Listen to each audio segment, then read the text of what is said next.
இந்த மரகரிசி உரட்டி இல்லைன்னா அடை எப்படி பண்ணுறது அப்படின்னு பார்த்துருவோம். இது 1 டம்ளர் வரகு. இது வந்து வெள்ளை வரகு, நம்ம வரகுன்னு சொல்லி தானியம் இருக்குல்ல அது. இது வந்து நான் துவரம் பருப்பு பாதியை விட கொஞ்சோண்டு கம்மியாக எடுத்து வச்சுருக்கேன். இப்போ இதை சட்டியில் ஒன்றா போட்டு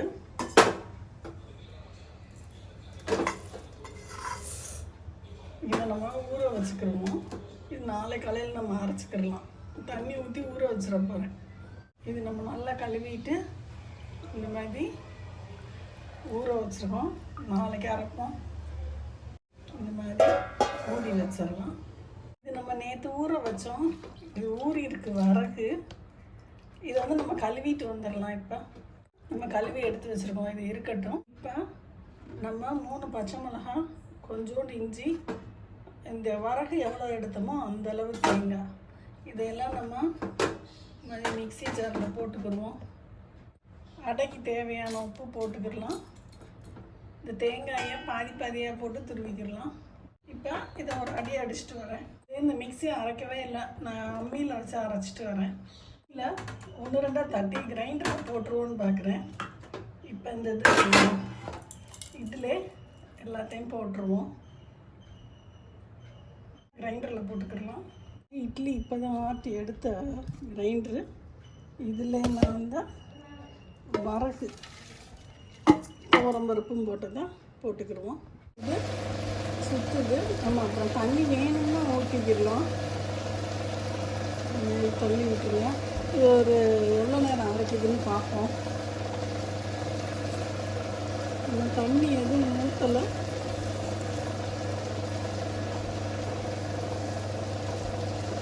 ஒரு 5 நிமிஷம் அரைக்கிட்டோம், அப்புறம் பார்ப்போம்.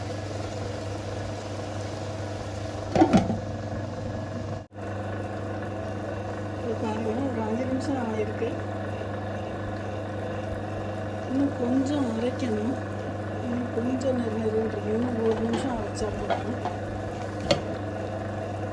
இதில் போட்டு ஒரு 8 நிமிஷம் ஆகிருக்கு.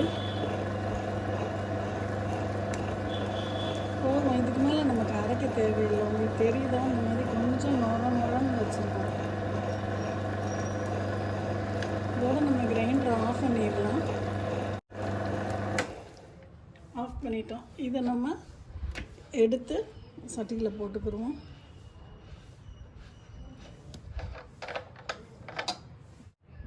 இந்த அளவு நம்ம அந்த உரட்டி மாவை எடுத்து வச்சுருக்கோம். வரகு அரிசி உரட்டி மாவு இது இருக்கட்டும். இப்போ இந்த கிரைண்டரில் நான் வந்து இந்த மாதிரி 1 டம்ளர் தண்ணி ஊற்றி ஆட்டி இந்த தண்ணியை எடுத்து வச்சுக்கிறேன். ஏன்னா நம்ம அடை தட்டும்போது அந்த தண்ணி வச்சு நம்ம தட்டிக்கிடலாம். ஒரு சுற்றிக்கிடுவோம். இது நமக்கு போதும். அதை எடுத்துடலாம். இப்போ இந்த தண்ணி இருக்குல்ல இந்த கிரைண்டரில், இதை மட்டும் ஒரு சட்டியில் எடுத்து வச்சுக்கிடுவோம். நம்ம சட்டி வச்சுருக்கோம். அடுப்பு ஆன் பண்ணிக்கிடுவோம். இப்போ நம்ம இதில் கொஞ்சம் எண்ணெய் ஊற்றிக்கிடுவோம். வெங்காயம் தள்ளிக்கிறதுக்கு இதில் கொஞ்சம் உளுந்து போட்டுக்கிடுவோம். அடுத்து கடுகு போட்டுக்கிடுவோம். கடுகு வெடிக்கிட்டு இந்த அளவு வெங்காயம் நறுக்கி வச்சுருக்கோம் போட்டுக்கிடுவோம்.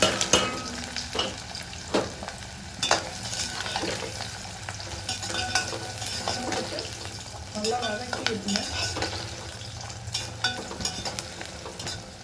வதங்கட்டும். வெங்காயம் வதங்கிடுச்சு. இதெல்லாம் வதங்கினா போதும். நம்ம அடுப்பு ஆஃப் பண்ணிவிட்டு இதிலே விட்டுருவோம். இது ஆறணுன்னு தான் நம்ம அந்த அடமாவில் போட போகிறோம். அதனால் ஆஃப் பண்ணிட்டோம். இப்போ ஒரு 10 நிமிஷம் ஆகிருக்கு. நமக்கு வெங்காயம் நல்லா வதங்கிடுச்சு. அந்த வெங்காயத்தை மாவில் கொட்டிக்கிடலாம். இப்போ நீங்கள் எவ்வளோ மாவு போடுறீங்களோ அந்த அளவுக்கு இப்போ உங்களுக்கு தேவைக்கு மட்டும் நீங்கள் வெங்காயம் போட்டுக்கிடலாம். நீங்கள் மாவு நீங்கள் சாயந்தரம் வச்சுக்கிறீங்க இல்லை மறுநாள் வச்சுக்கிறீங்கன்னா அந்த மாவை அப்படியே தூக்கி ஃப்ரீசரில் போட்டுருங்க. வெங்காயம் அப்புறம் நாளைக்கு தேவைக்கு மட்டும் நீங்கள் போட்டுக்கோங்க. இப்போதைக்கு நம்ம இதை யூஸ் பண்ண போகிறதுனால எல்லாத்தையும் போட்டுறேன். இதை கலந்துக்கிடுவோம். நம்ம சட்டி காய வச்சுருக்கோம். இந்த தண்ணி நம்ம கிரைண்டர் கலந்தோம்ல, அதை எடுத்து வச்சுருக்கோம். இப்போ அந்த மாவை நம்ம கலந்துக்கிடுவோம். இந்த மாதிரி நம்ம கலந்துக்கிடுவோம் வெங்காயத்தை. இப்போ கலந்துட்டு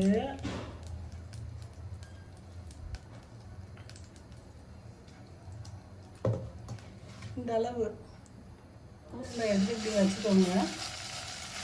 இந்த தண்ணியில் லைட்டாக தொட்டுட்டு இப்படி இதை ஸ்ப்ரெட் பண்ணி விடுங்க.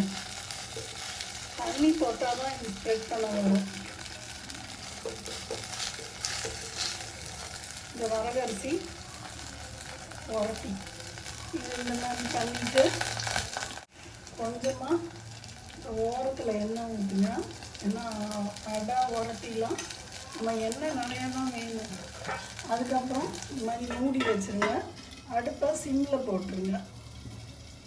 அப்போ தான் வேகும். ஏன்னா நம்ம கனமாக தட்டியிருக்கோம்ல. இப்போ நம்ம திறந்து பார்ப்போம்.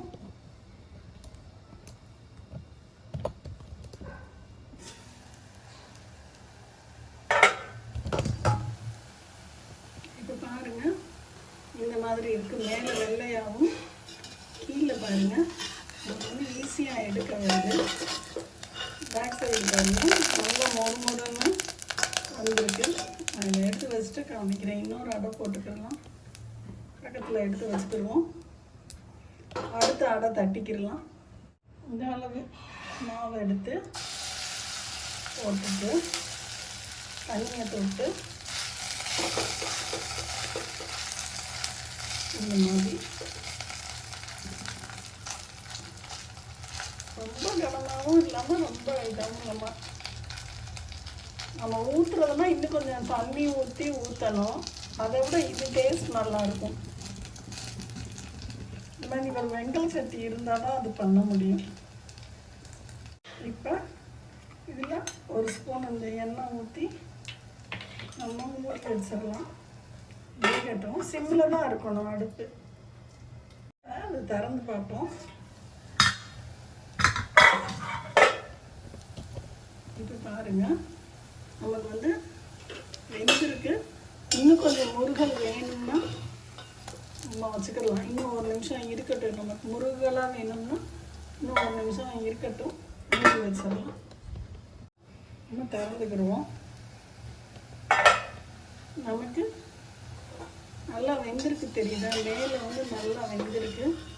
பேக் சைடு நல்லா மொறுமொறுன்னு இருக்குது. கொஞ்சம் சாஃப்டாக வேணும்னா நீங்கள் எடுத்துக்கிடலாம். சாஃப்டாக வேணும்னா தட்டிக்கிடுவோம்.